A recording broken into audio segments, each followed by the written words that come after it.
What's up, guys? In today's video, I want to talk about a very important topic, and that is where should you be taking fights, why should you be taking fights, and why people throw games when they're ahead. And this is really what it comes down to. If you're confused on why you keep losing games when you're 6-7k net worth up at 10 to 15 minutes, I'm going to be answering your question because this is a common trend. No, don't tell me that this only applies to certain brackets. The game I'll be watching today is a 3k-ish average game, and we'll be looking at why the fights that they choose are the reasons that they lose.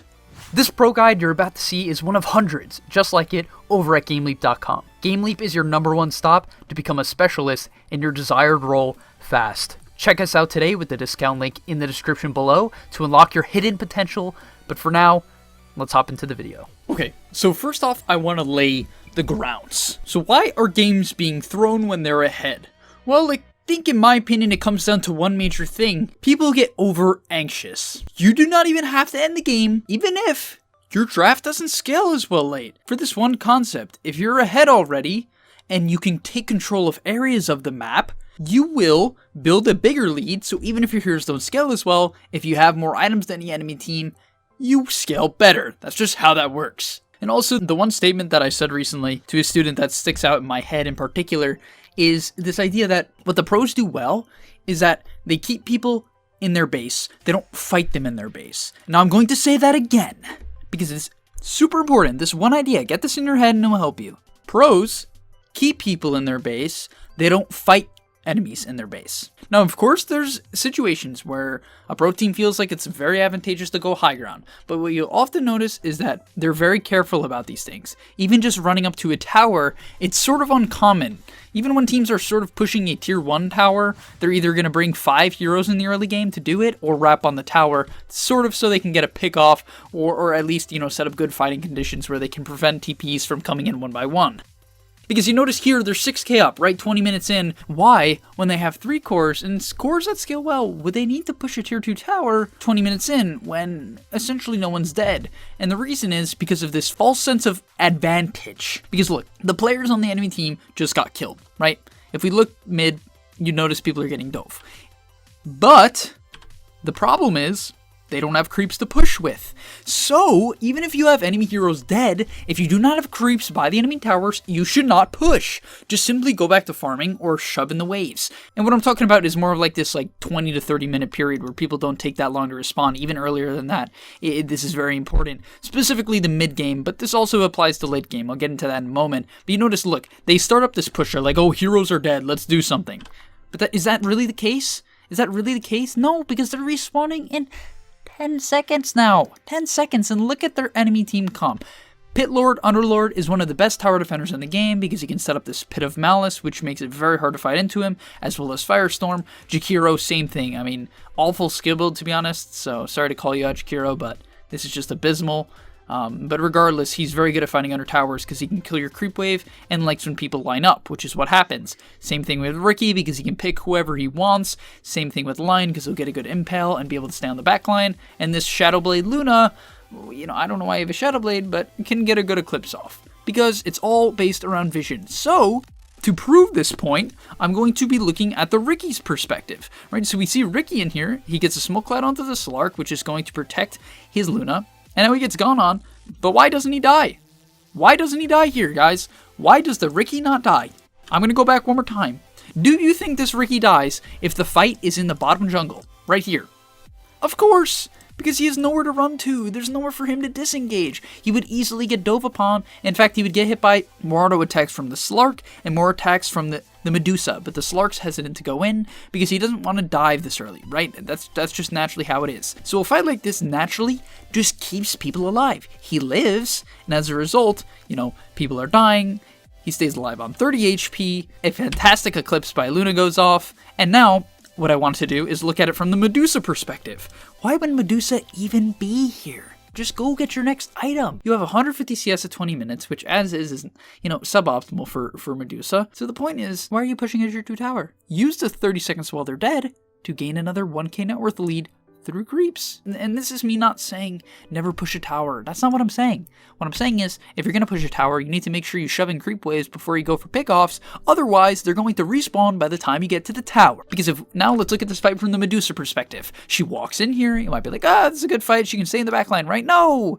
Because then she can't really even hit anyone, and why is she even here then? Also gets caught in this pit of malice, aggroes the tower, which is chipping down her mana shield, in addition with the Underlord spells, uses this stone gaze, which is, questionable as is, and now gets hit by Eclipse.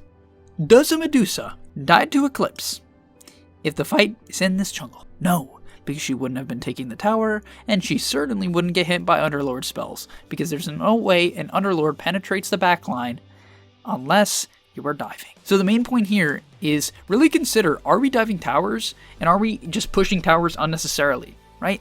What is the reason for us doing this? Is this creating a lead for us? Because what would the pros do?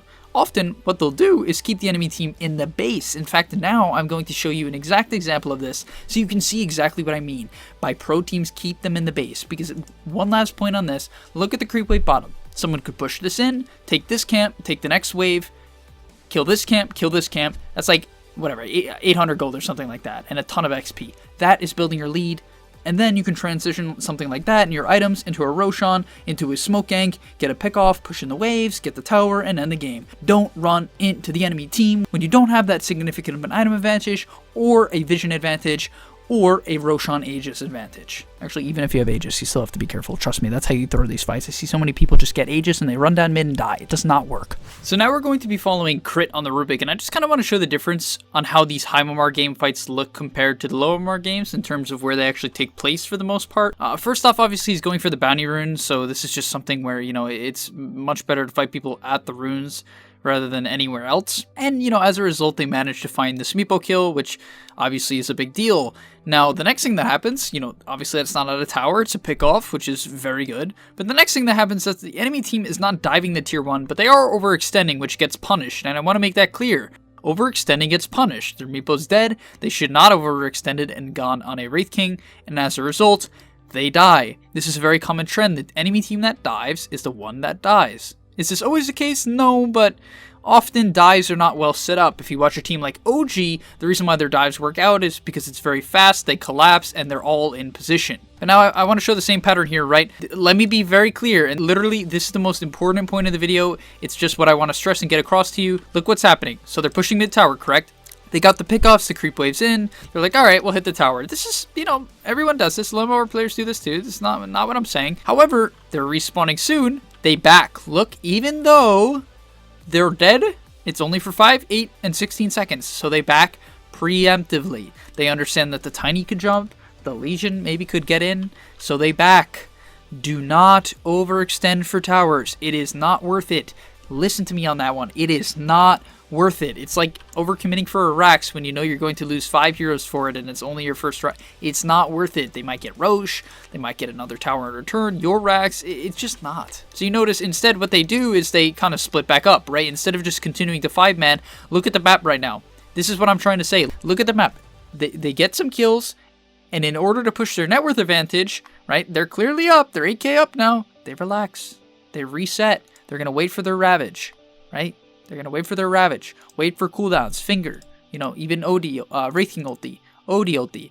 And this is smart on them. But I constantly see teams, even if their cooldowns are down, they keep going just because they get this high of, oh, we're doing well, let's keep going. You need to understand how to slow down, reset, and call for a smoke. You notice he's also holding a smoke. This is a big trend. And look what he even does in his downtime. Is he just looking for kills? No, he's pushing out waves. He's pushing out waves, guys. I can't stress this enough. The reason why your team is dying when you push out waves is you do it when they're looking for a fight.